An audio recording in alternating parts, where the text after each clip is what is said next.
H.P. Blavatsky, Isis Unveiled, actually chapter 13 and volume 1 of that work, which is on science generally, but it is a chapter, how to describe it, devoted to a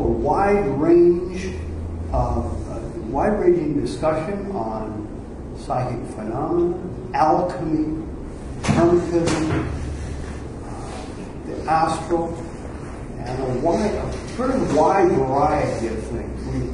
But before we get to that, we should say a word or two about where we are here. The United Lodge of Theosophists is not a, nor the Theosophical Society.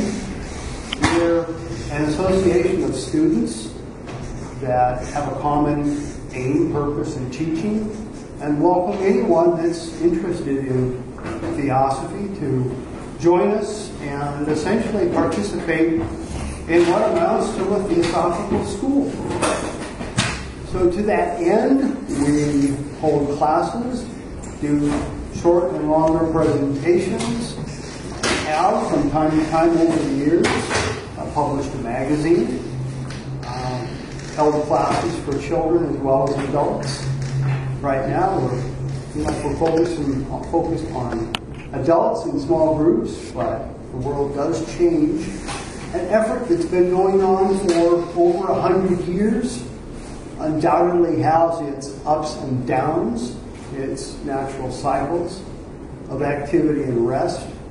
But the fact that this lodge continues on the basis of a single document, the Declaration of the U.L.T., should say something about the energy and the nature and the possible longevity of such an endeavor. Because this declaration speaks of independent devotion to the cause of Theosophy. It speaks of trying to focus on the work of disseminating these ideas without having hardly any, in fact no formal superstructure whatsoever. And unlike societies and organizations that populate the world, both theosophically and otherwise, there are no officials, no leaders, no bylaws, no officers. Rather, a declaration, a set of principles, and those that see the need to share and disseminate those ideas. And it concludes with these words that it welcomes in this association all those in accord with its declared purposes and a desire to fit themselves by studying otherwise to be the better able to help and teach others. And that is the extent of this declaration. Now, the ideas upon which it is founded are both profound, wide-reaching, eternal, simple, and incredibly difficult. One of the Theosophical teachers, William Q. Judge, likened Theosophy to an ocean of knowledge that children can play in at the shores. But if you want to dive in and get really deep with it, there's plenty of wide open water out there.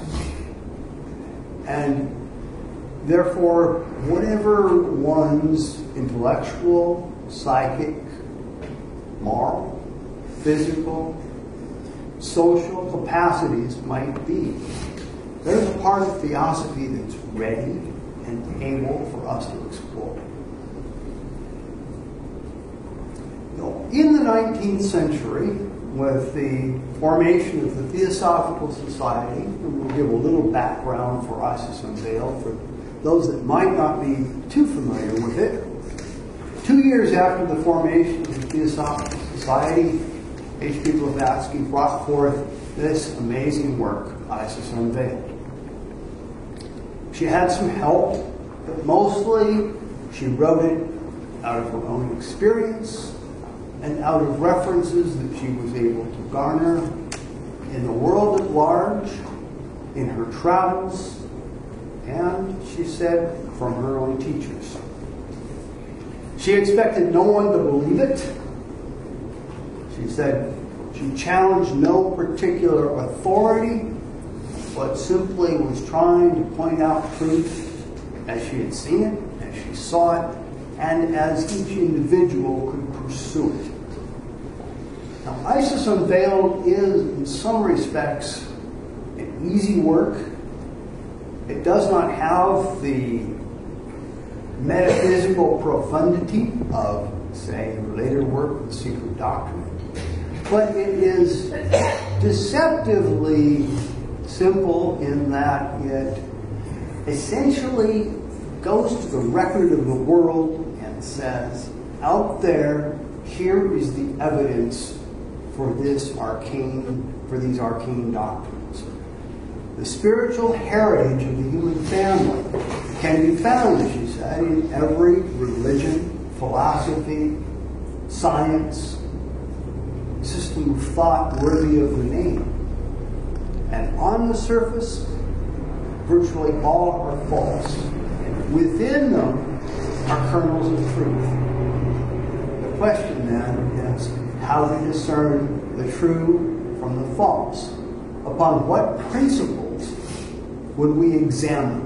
Does she examine these ancient teachings, this evidence from the ancient world and the modern, that there is in fact a body of knowledge, a teaching, and knowers of it that have always tried to share those ideas, and that we are the inheritors, if you will, of that spiritual tradition, of those spiritual ideas.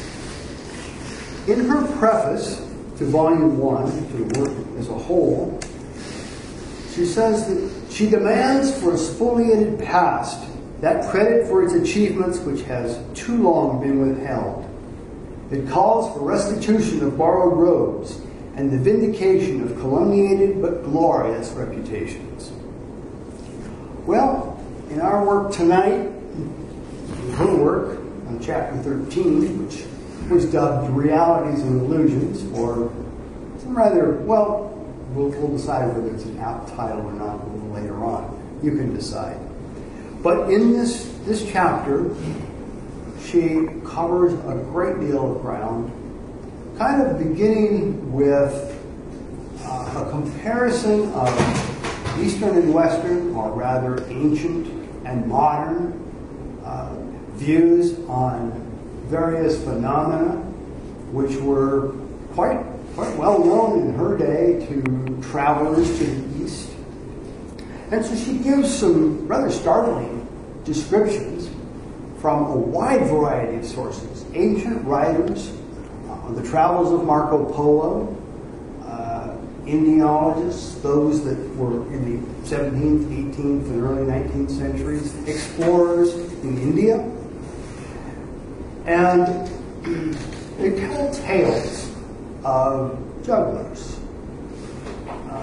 philosophers, fakirs, she generically calls them, particularly in India, but all over her modern world, as well as throughout antiquity.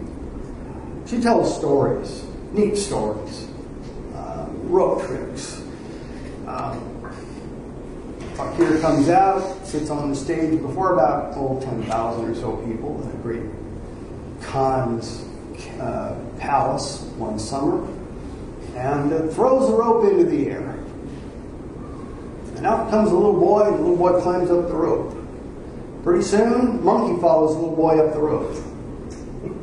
And then, after the little boy, there's a tiger. It somehow manages to climb up the rope.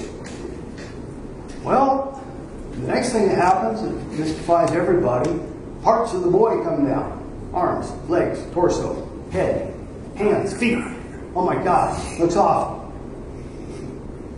Mystic waves his hand. Parts sort of come back together again. Pretty soon the little boy gets up, walks off, he's fine. So, two possibilities. One, hey, this is some kind of prestidigitation, some kind of magic trick that maybe it happened, maybe it didn't. The other, a possibility that yogi managed to hypnotize 10,000 people. Pretty neat. If you can do that, feather in your cap if you're a yogi of some kind. Now she gives both possibilities. I think she leans toward the latter. Because in this particular instance, she says, this is a kind of a hypnosis. But not everything she describes can be explained by sleight of hand, some sort of jugglery, or simple mass illusion or hypnotism. Because there are phenomena that totally are within the realm of law and of understanding human beings, but of a different sort. Now, Blavatsky is very clear throughout Isis Unveiled that nowhere does Theosophy nor the ancients teach miracle. Everything that happens, she says, is according to cyclic and karmic law. So to put that in perspective, we need to step back a little bit and look at the whole Theosophic philosophy and say, well, okay, what does she mean by cyclic and karmic law? Well, the first thing she says is everything is unity. No matter whether we're talking philosophy of the ancients, the moderns, or alchemy or hermetism, whatever tradition, east or west, we have to start with that proposition of unity. Now, at its root, it's so abstract we can't describe it. As she says in the Secret Doctrine, where she starts with this idea, it's, quoting the Upanishads, it's beyond the range of human thought, unthinkable, unspeakable. And yet there are ramifications of unity that echo down through all the planes of matter, through all levels of substance, all natures of consciousness. And they don't have to do with miracle, because she says in the Sacred Doctrine, first, the second fundamental proposition is cyclic law. Cause and effect, ebb and flow, give and take, cycles of all kinds are completely universal and apply not just to the scientific and visible and physical universe, but also to realms that at least modern science in her day had barely begun to suspect. The electromagnetic nature of the universe, the vital principle of nature. She challenges the scientists of her day, and quotes a lot of them, to explain what it is to be alive. And they frankly admit, and honest scientists of today will say, we really don't know what life is. We can tell when something's not alive, something we think, they think, but we don't really know what that vitality is. And page after page, in this section throughout Isis Unveiled, she quotes the moderns and the ancients on this very issue of the vital force, vitality. How do we know what the cycles of those phenomena really are? At what planes do they operate? Where in the human constitution do they originate? And how do they play out in great nature as well as with us? And the third, of course, her third proposition is that, I'll put it as simply as we can, everything grows. Not just physically, not just psychically, not just intellectually, but spiritually, morally. The entire universe is a living thing. And it grows and develops in all aspects. And she tries, in Isis Unveiled, she points out some of the what we would think of as mysterious kinds of learning that are possible, realms that science is barely cognizant of, but were in her day and since particularly brought to the fore through all kinds of psychic phenomena. We mentioned one or two, but remember, in the 19th century, before television, before radio, one of the big attractors for public appearances were seances and other kinds of psychic phenomena. It challenged, continued to challenge through the 19th century, both science and religion. And in a sense, Isis Unveiled is a broadside directed at the explanations, the incomplete explanations provided by both science and religion. So, I'll mention a couple of the other realms aspects that she discusses. She says that the same fakir that Marco Polo describes, and many others for that matter, are known to levitate. In the introduction to Isis Unveiled, she has a whole page and a half on what was termed in the ancient world athrobacy. What? Athrobacy, A-E-T-H-R-O-B-A-C-Y, athrobacy, basically means levitation. And again, it's one of those phenomena that has been described over millennia, and it's written about, and she gives a whole list of quotations of different ancient teachers who are said to have been able to do this. We probably know of some of them who've read our Bible, perhaps Jesus and Simon Magus.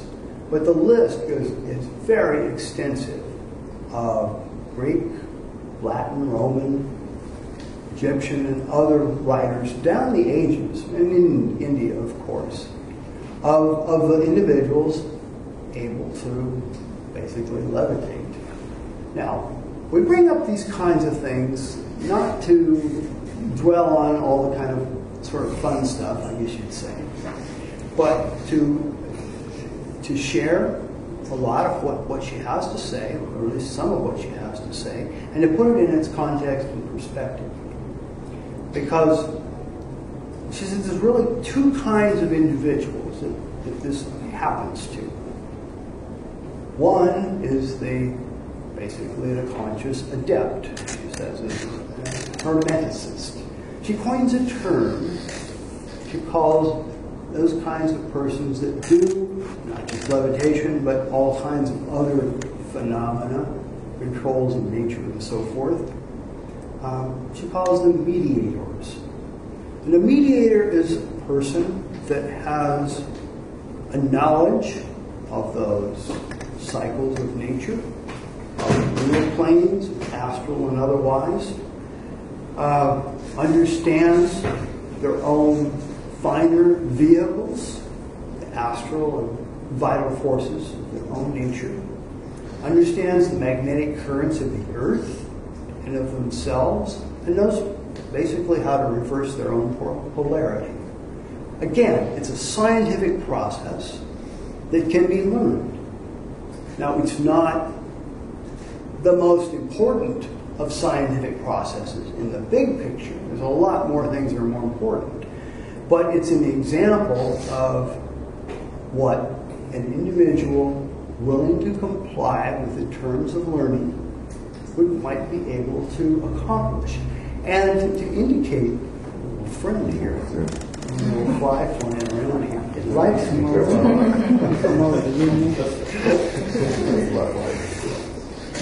Mr. Fly, you make me forget where I was and what I was doing here.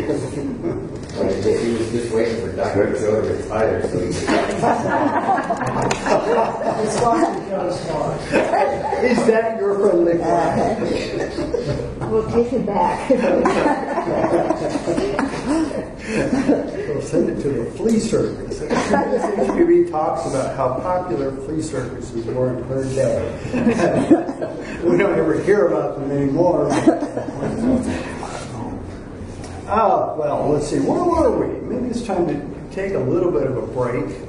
We've got several more things to cover, but let's take a few minutes and hear some questions and discussion, and then we'll continue if there's time. Stick to an average group about psychic phenomena.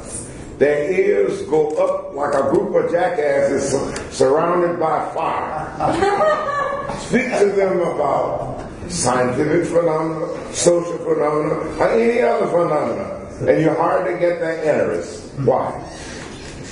Well, you've all heard the question. It's human nature. We're attracted to those things that pique our curiosity, that titillate our fancy, that somehow appeal to our curiosity about the world at the level where our minds operate. And it's the nature of our minds, what Blavatsky and Judge and others call the lower mouse, that we are attracted to those things that we spend any time with, and those things that are of our own nature. And so phenomena have to do with how the world works or appears to work. And so if something is different, is intriguing, it catches our attention.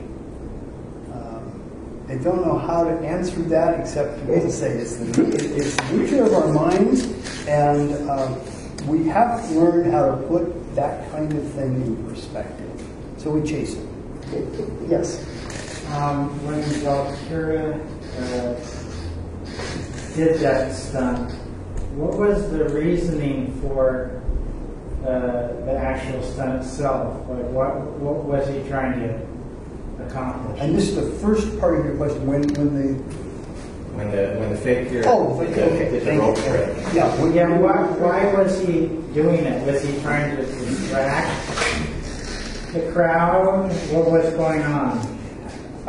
There's not a lot given in this instance of the fakir's motive, but we certainly could say that part of what those individuals do is the other side of this fascination with the weird and the occult, and that is to kind of keep alive, perhaps, the possibilities of human nature. I mean, I hear the story and don't think it was a show-off stunt. I think it probably was.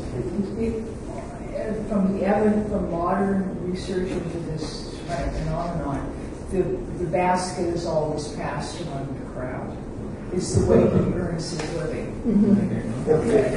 And if it's filmed, what shows is exactly what HPV describes. And the fakir shows up. Yeah, there's absolutely none of what the crowd sees happens. But they will swear. They will be shown the fact and they will deny. They'll say, I saw the little boy just. And the faker makes a lot of money.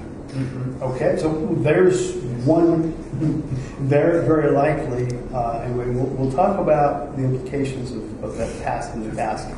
Yes?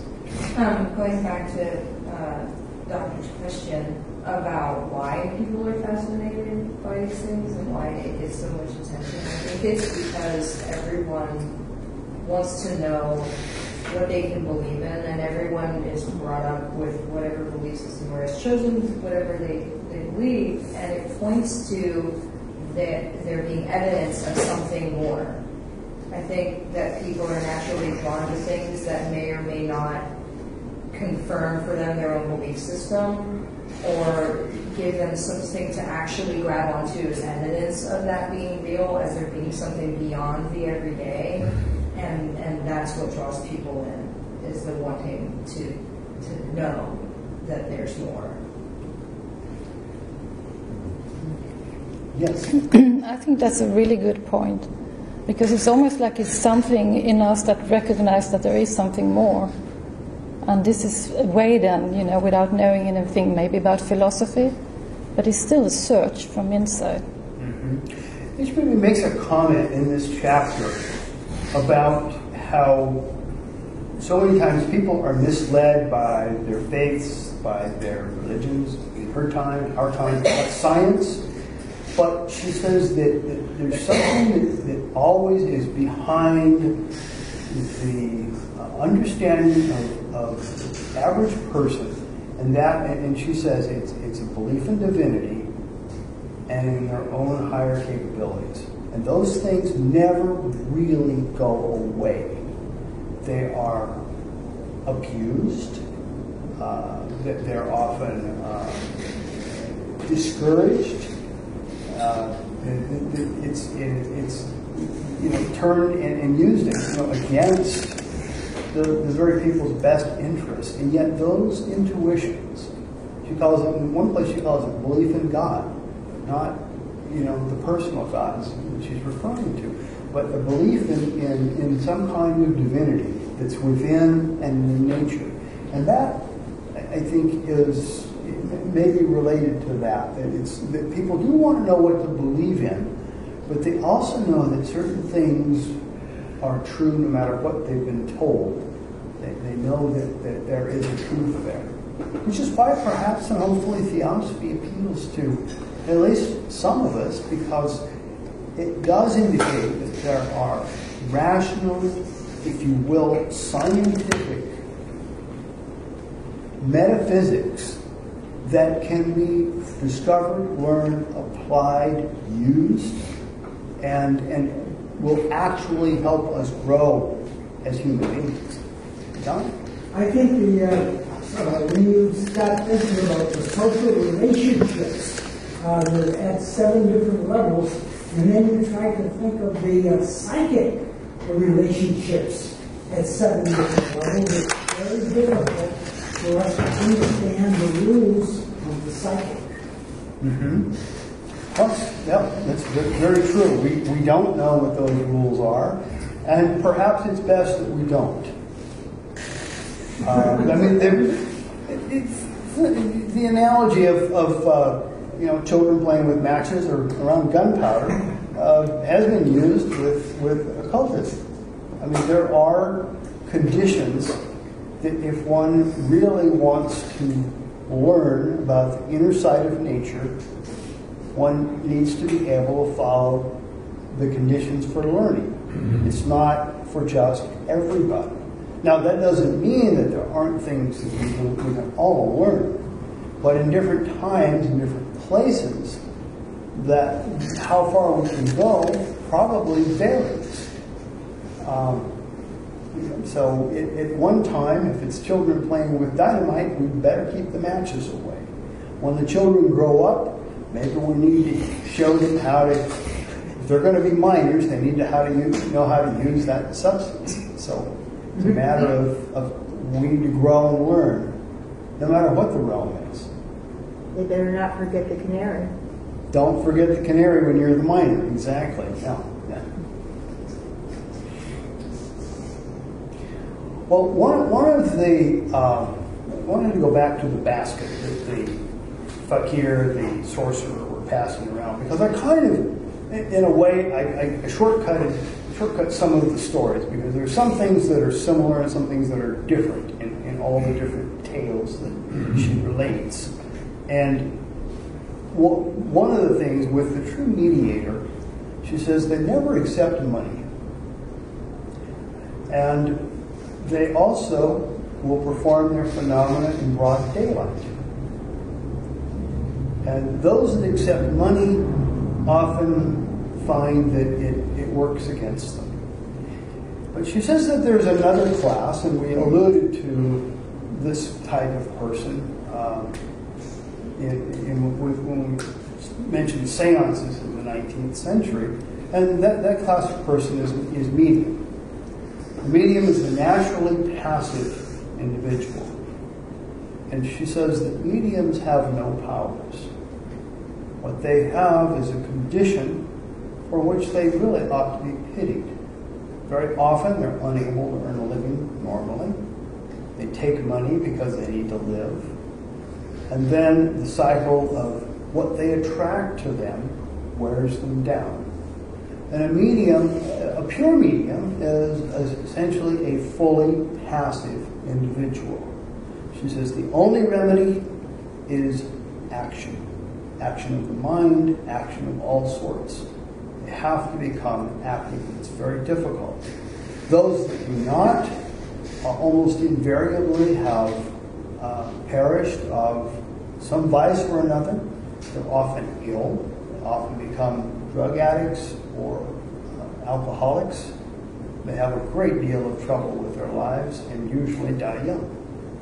And another chapter in Isis, she goes through a list of the mediums of her day and lists just about every one of them, the major ones, that had those difficulties.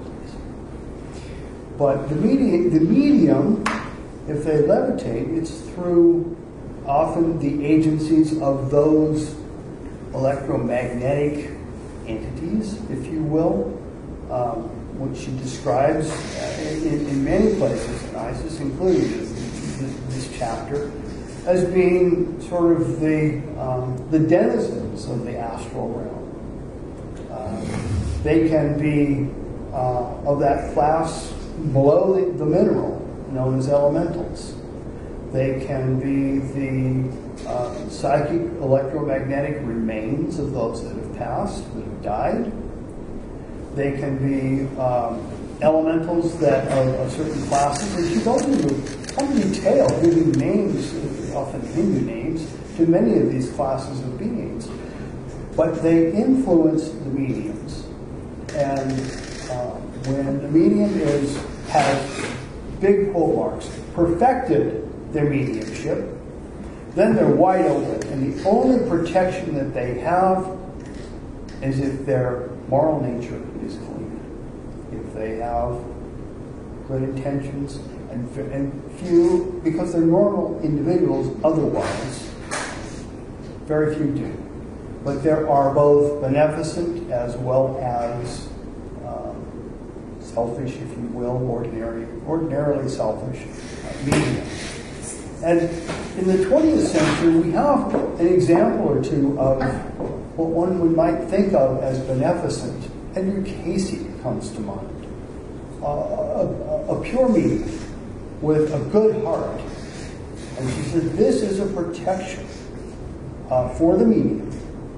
That good motive, the pure heart, the clean life, the pure life, that will protect them from a great deal of the difficulties that otherwise might befall them. The mediator, on the other hand, if it is an individual of pure motive, a clean life, and she gives examples of, throughout history, Jesus, Simon Magus, Apollonius, Paracelsus, Pythagoras, Hermes, Plotinus, Porphyry, Iamblichus. Many of the ancient sages were generically of this type. She kind of lumps them all together. Adept mediators. Those who are able to control the realm around them, that follow the laws of nature, what cyclic laws of the astral as well as physical and vital forces around them, and therefore are able to direct and control, including things like levitation and so forth. Don.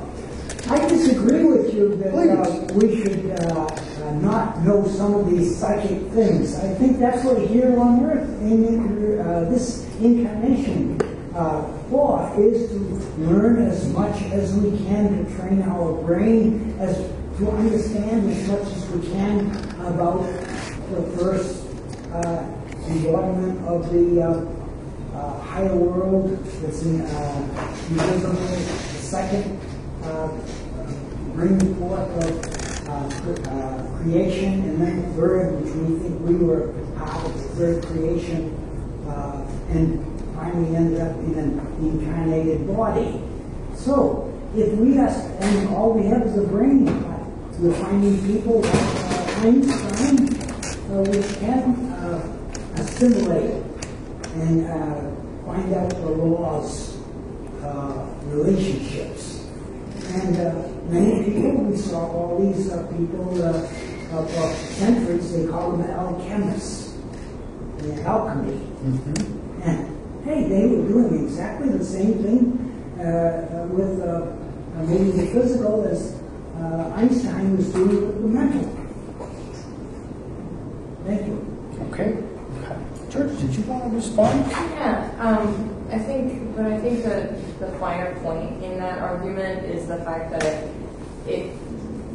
those abilities should come as you grow and become enlightened versus trying to play with occult powers when you aren't and you don't know what you're using or what you're playing with. And in that case, it may simply not work, or results that you can't even comprehend, with everything's cause and effect. You don't know, you're not wise enough to know what causes you may be setting in motion if you haven't become, if you haven't grown to the point where those abilities are the next step in that evolution.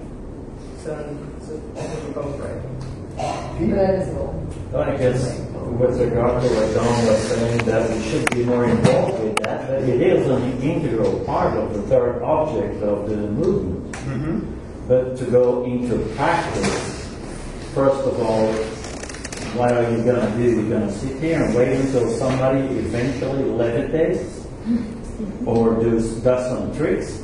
And in the end, it doesn't prove anything. That's one of the reasons why HPV quit with doing a lot of the psychic phenomena that you do. And we see that in our own life too. As you get older and you think back, you reminiscence of things that you've seen when you were younger. Sometimes you go like, maybe I was just dreaming. And even if it was real, you may doubt it because you doubt other memories of your life. Or you go, maybe they tricked me. Or maybe I saw it in a movie. I don't remember it really anymore. So it doesn't prove anything because it comes from outside. It doesn't come from understanding, but from a kind of conviction that is trying to be put on you. So psychic phenomena in the end don't prove much as to the inner life. It's also, isn't it possible we're using the term psychic in several different ways? Okay.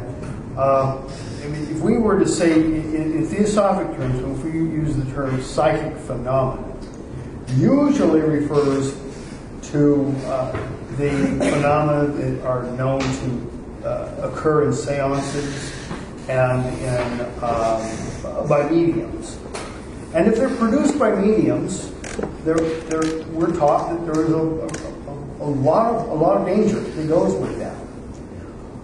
If they're done by mediators for a purpose, those are done with a knowledge of the laws involved.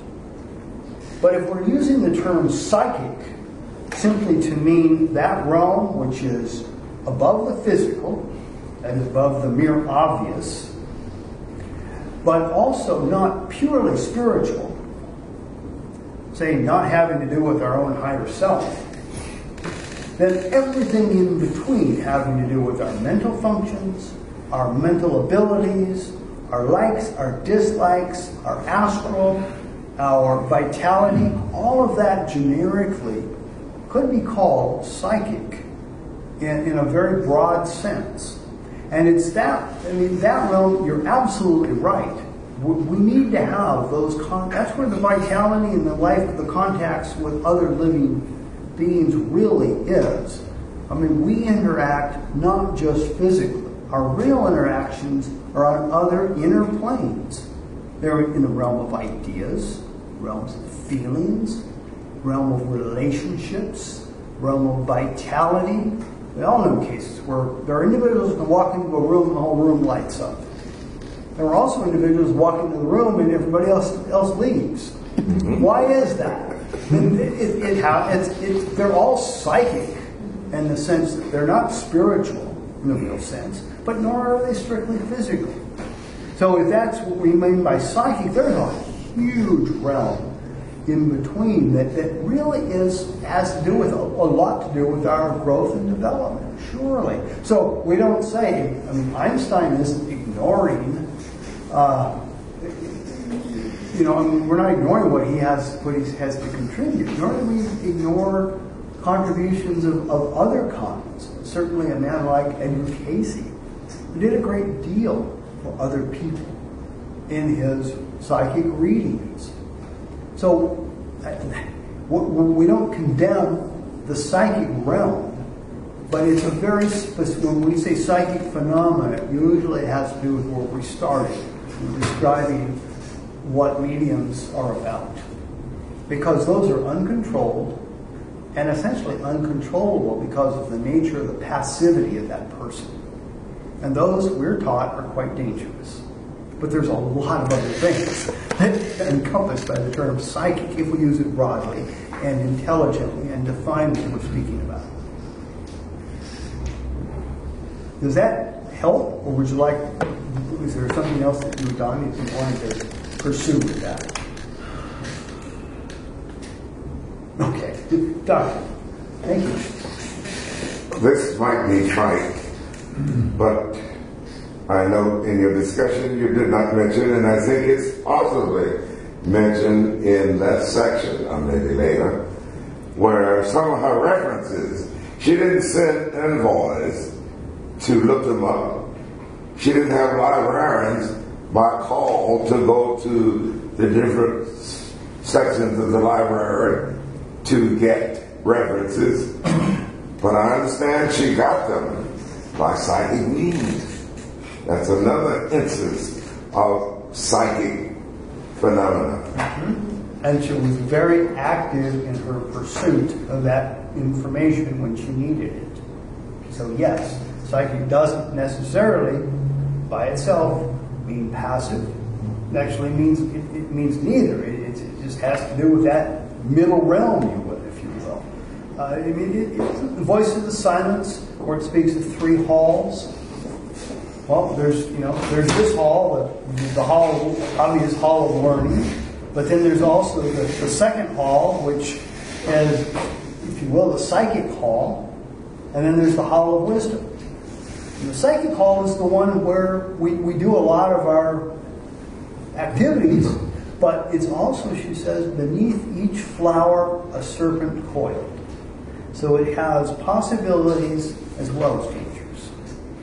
And perhaps that's a good description of the human condition. Because we're not just in the spiritual realm, and we don't just live in the outer physical.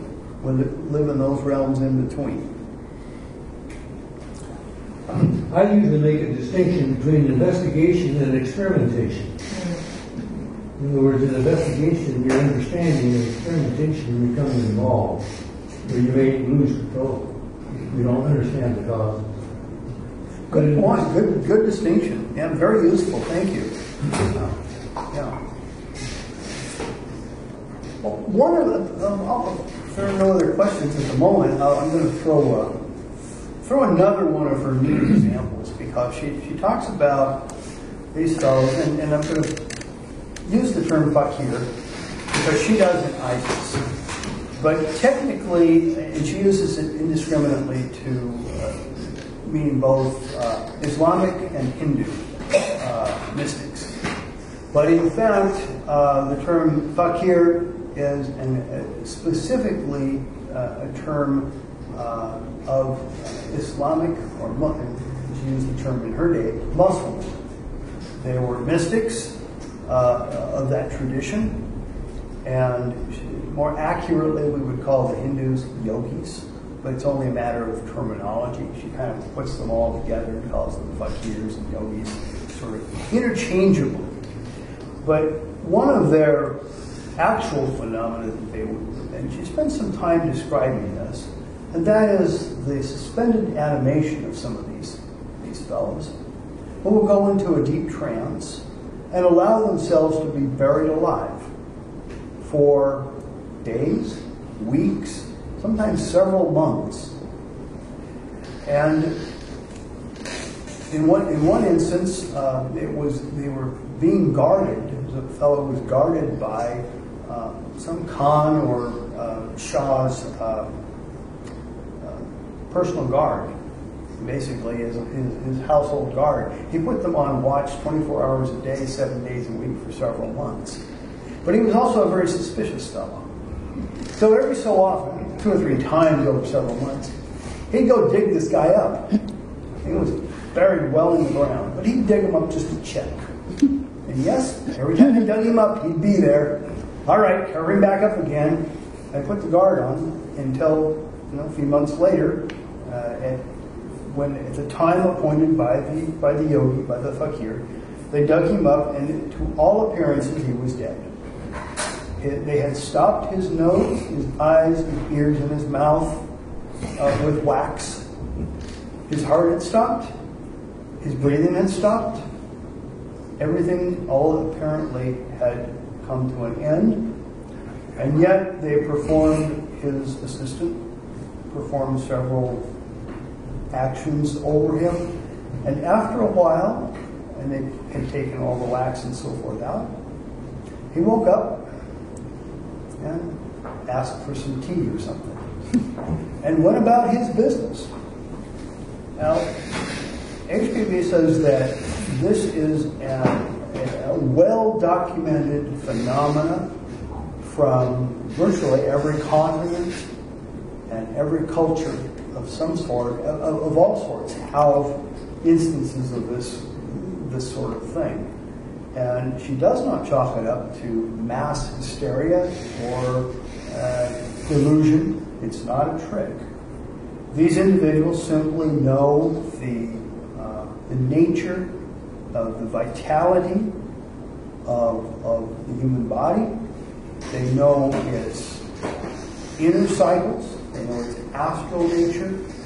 They know, if you will, its alchemical nature. And they know when their body is alive and when a body is not.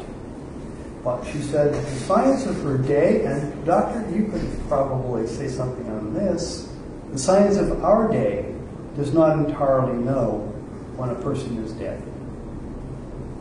There is a point, she says, that the hermetists and alchemists know that when the organs can no longer sustain their normal functions, then that individual cannot be revived.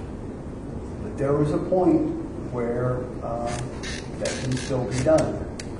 And unless one knows, she gives many instances of individuals being prematurely interred in the ground. And it's well known that throughout Europe, the graveyards have little bells attached to, and a string attached to every coffin, because they know that in some instances that person is revived. They didn't know when they really were dead, or they didn't know that they were not really dead. So they have a string, and the person wakes up, they ring the bell, and there's somebody there, hopefully. Now there's an app for that. There's an app for that? Oh, you're kidding, a dead ringer? That's where the term dead ringer. It is. Free down. I thought the app was called dead ringer. Do they still do that today? I'm sorry? Do they I still believe do that that, today? yes, I think there are places in the countryside that they still do those kinds of things. Yes? There was an instance not too long ago where an elderly man in the South was in the morgue and they were preparing to bury him, and he woke up and wanted to know what everybody was doing. What are you doing? The big danger of being buried alive in India, termites will eat the body. She addresses this and says that in southern India there are she calls them white ants. I believe they're a termite because they eat anything, including wood, wood, cement, anything man-made, certainly any plant material. And so the yogis are very careful not to allow themselves to be buried in certain places. Yeah. That will fool even the best of yogis because they're not able to protect themselves at that point.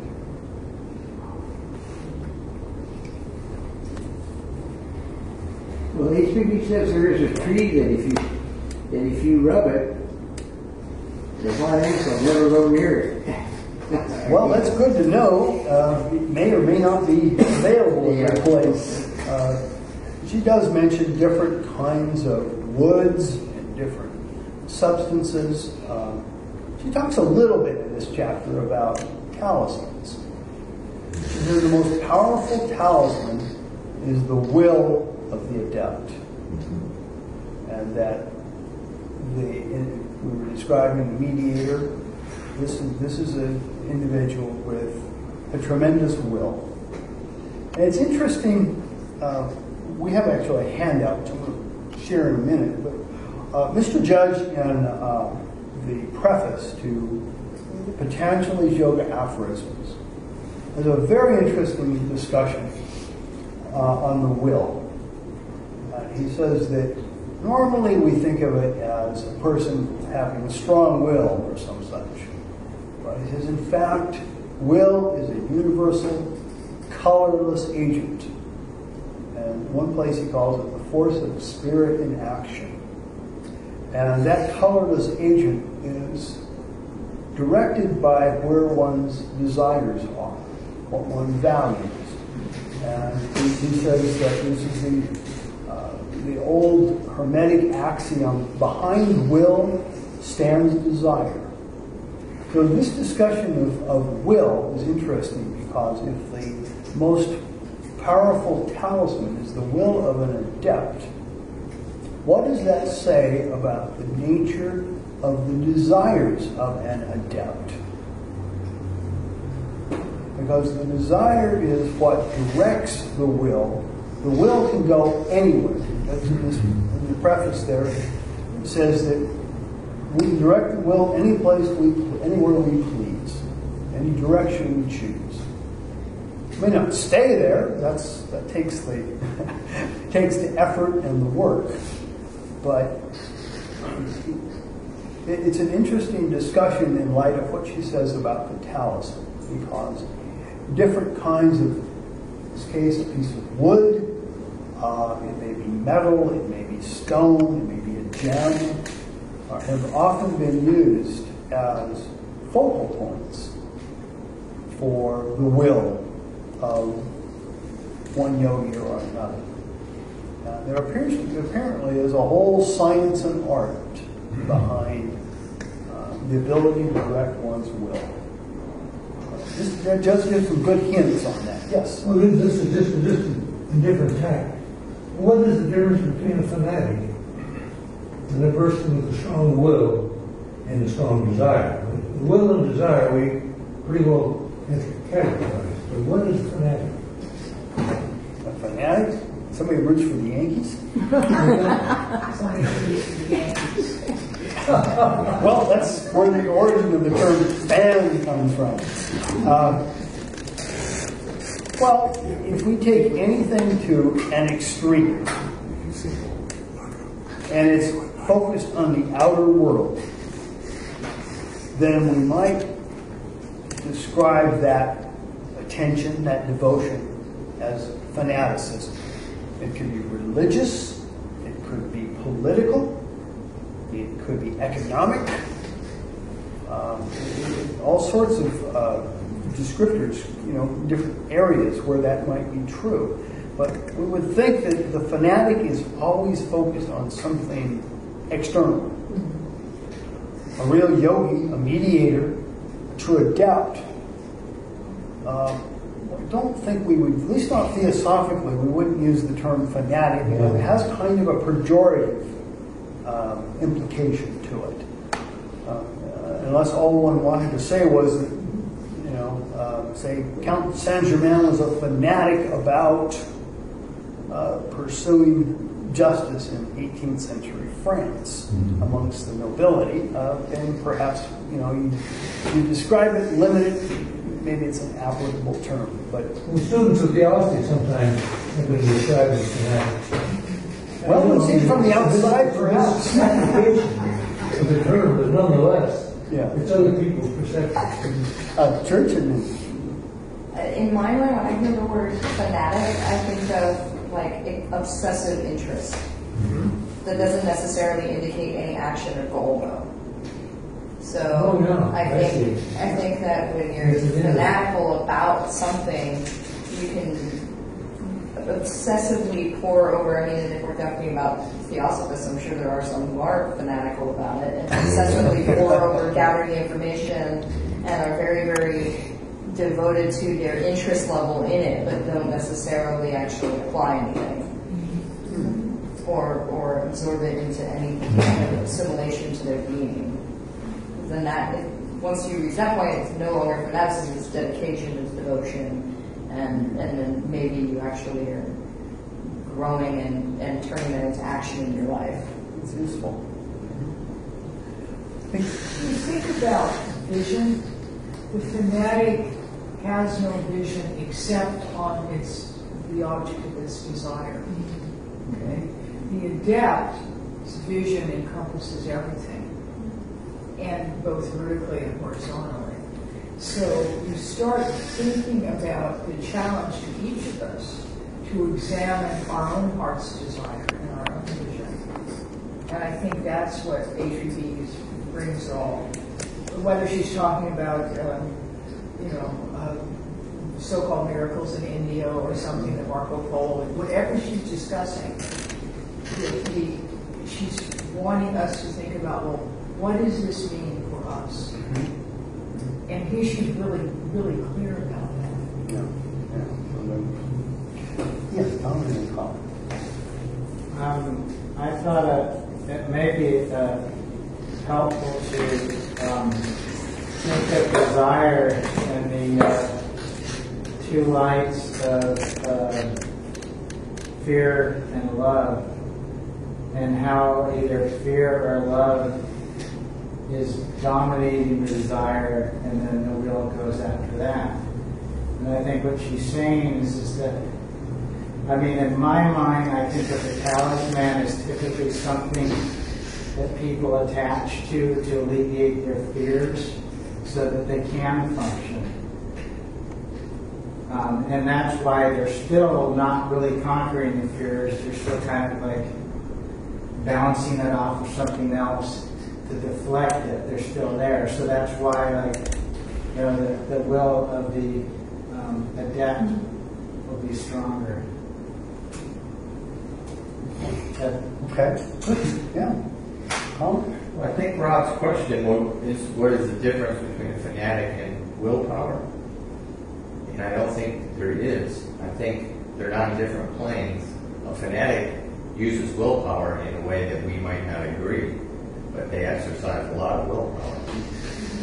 So I think it's an example of will is colorless. It's who is operating the will. An adept might be using less of his willpower than a fanatic because he doesn't need to use as much.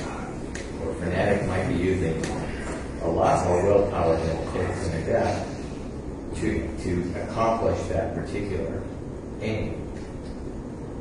Well, if we use the other half of that idea, behind will stands desire.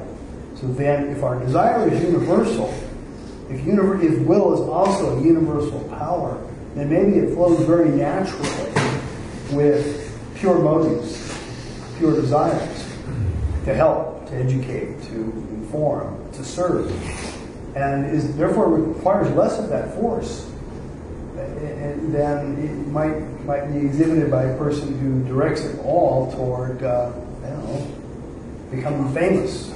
Well, if we think of some fanatical, we can look at different religious pursuits of fanaticism. Mm-hmm. We have the Crusades, Christian fanaticism. Now we have Muslim fanatics that will go to any end to accomplish their particular goal. Right. And I think with an adept, your point is probably very accurate, that an adept is working with nature. Mm-hmm. And so their use of willpower is more about alignment and being a focus from universal aspects, where the fanatic maybe is working against universal willpower. They're still exercising a lot of willpower on a personal and a collective level. Most fanaticism is collectively pulled together. true. It requires other fanatics. Yes.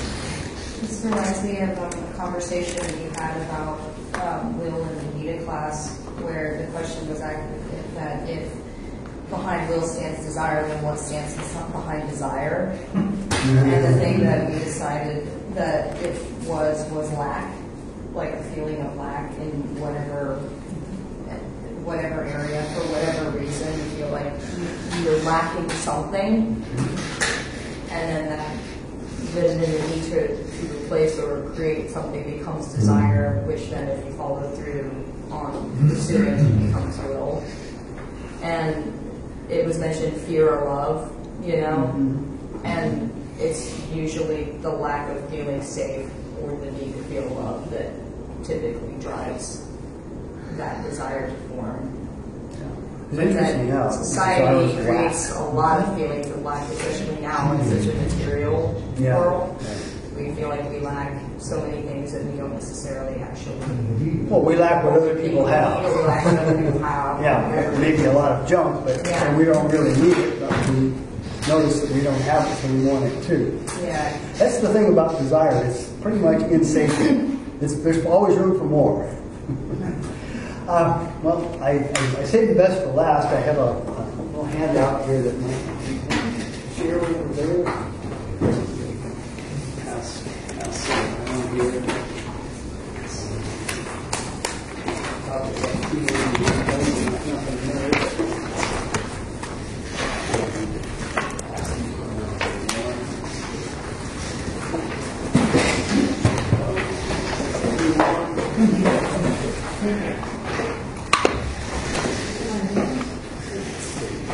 Get one. You didn't get one. I know. I printed them up. We got a couple more. Oh, I did 20 something. Quite that many here tonight. Pete, did you get one? I gave it to Don. So You gave it to Don? Well, we got a couple extra slots. one there. I didn't spread them around. You got one. This is in two parts. The first two pages are some quotations mostly from this section of Isis Unveiled. And the second two pages are a rough outline of some of the things that we covered tonight.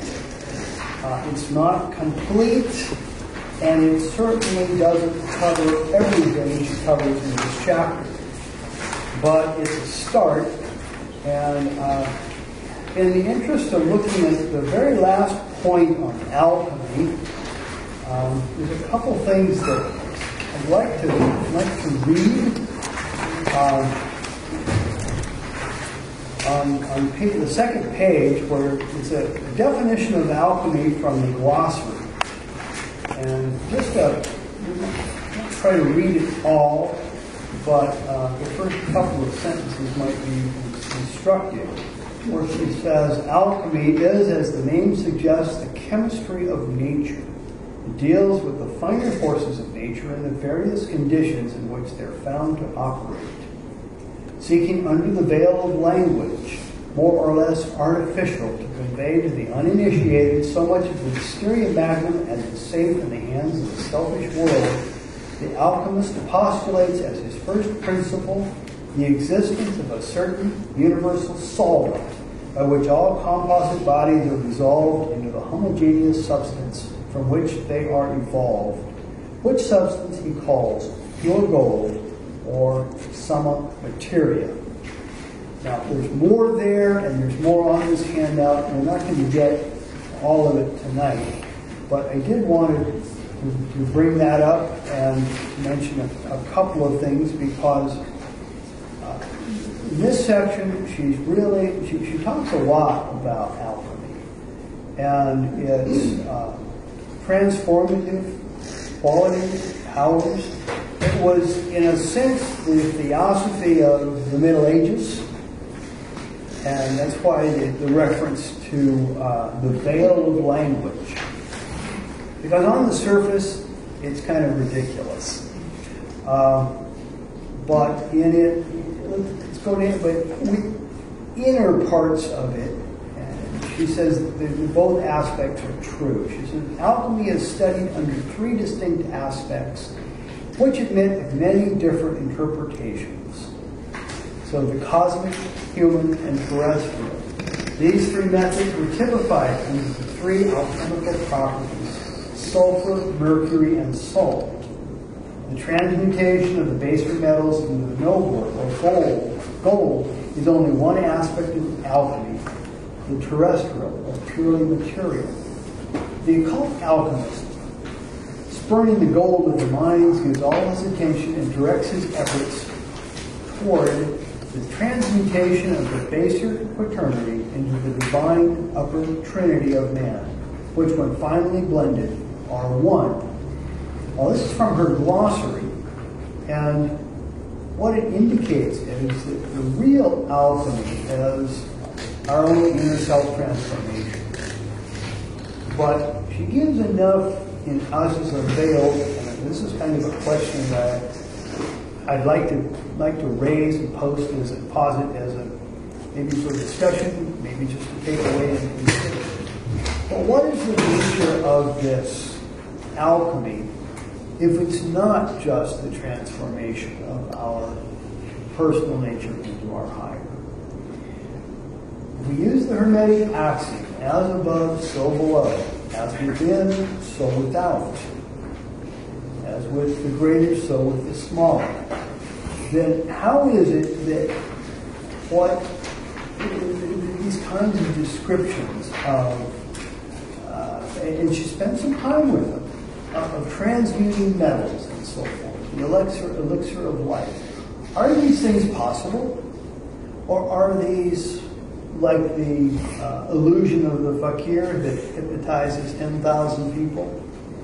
Are they just a superficial phenomenon, a belief that was useful to transfer this idea of self-purification and transformation, but doesn't really have a practical, real, or should we say, outer aspect? Oh. Well, I know that the Tibetans have the ability to purify metals to be used medicinally. Mercury is used, and we know you can't really use mercury in the human body. They use a very, very minute part to preserve vaccines and stuff, but even that is found to be toxic. Yet Tibet has medicines that incorporate detoxified mercury, detoxified turquoise. And so there is a very beneficial physical effect, but you have to know how to do it. And it's only the monks that know how to do it. Right. It's not, you don't go to a regular pharmacy to get these particular preparations. Local apothecary doesn't carry them. I think another aspect, if we think that I think uranium and lead are on the same periodic chart, periodic table, so there must be a way to, if you understand the 7 breakdowns of elements, there must be a way to move up and down that table if you know the laws of nature. Yeah, along those lines, I think it has to do with a capacity to change the polarities of things, whether it's in base metals or whether it's our states of consciousness, like going from the waking, dreaming to the dreamless state. It's also a question of being able to control, I would presume, to change the polarities. That's part of her description of levitation and why scientifically it works, because the yogi that levitates either consciously or unconsciously, say through the effort of another or through maybe even a medium that does so, it happens because their polarity changes to the same polarity as the Earth. Where normally our body would be negative and the Earth is positive, and so we're attracted. Same thing with poles of a magnet. The yogi changes the body to positive, literally repelled from the Earth, in the same way that magnets of like polarity are repelled from each other. Well, it would make sense that the same kind of something similar is going on with alpha. Yes. In the first quote you have from Isis on page 1, Those who have taken the pains to inform themselves know that ancients achieved great discoveries in their psychology and in physics, and that their exploration left few secrets to be discovered. Now, these few secrets that haven't been discovered, is science just going over these and mulling them over and, trying to find out stuff about them? Well, they're certainly today probably doing a better job than they did in the 19th century. And in HPB's time, physics had gotten to the point where the physicists actually started discouraging their pupils from going into physics because everything had been figured out. And they had a few clouds on the horizon, but we think the rest is just kind of fine-tuning the mathematics. So there's really nothing to learn in physics. Well, some things happened in the late 19th, early 20th century, starting with the discovery of radioactive matter, X-rays, and then in the 20th century, you have a complete revolution with Einstein's special theory of relativity and light, and the nature of gravity with the general theory of relativity, and everything. Well, quantum mechanics, quantum physics, everything is an entirely new ballgame, and the physicists are still trying to catch up. Yes. Is the nature of gravity still unquestioned by science? Oh, they're wondering about it all the time. They don't understand it. They don't. No, they don't. It's true. I think the handout on the first page on the left-hand side, the very bottom, Azoth. Yes. Okay, which is from the Arabic, which they're from the Greek. It says the creative principle of nature. The grosser principle, which is stored in the astral light, is symbolized by a figure, which is a cross, and so on. When you think of the reality of the astral, and then you hear next on the upper right comment from Isis, this mysterious thing is the universal magical agent, the astral light, which in the correlations of its forces furnishes the alchemist, the philosopher's stone, and the elixir of life. So these are practical realities, not just words in a fairy tale. Yes. Hermetic philosophy names it Azoth, the soul of the world, the celestial virgin, the great Magnus. Physical science knows it as heat, light, electricity, and magnetism. Our old friend Follott, of course. But ignoring its spiritual properties and the occult potency contained in ether rejects everything it ignores.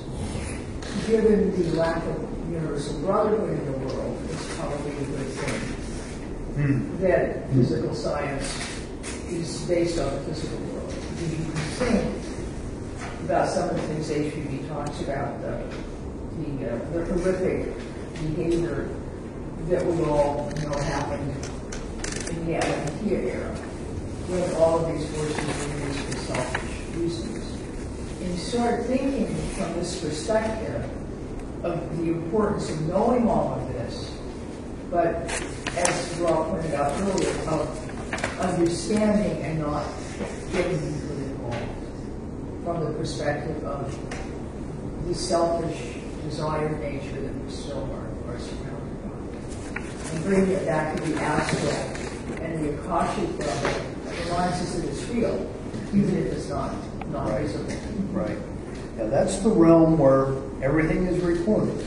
Everything, all human actions, actions of nature, are all visible like an open book to the mediator, to the adept, to the true yogi. And that's why they're called seers, among other things. Well, our time is up. Thank you. Next week, the topic will be emanation, the lost key, and a reminder that it's not too far ahead to try to plan. We will be having an extended study week, I guess, extra study days for the week of August with other programs. So you're all welcome to come for an hour a day or the whole time. Thank you all.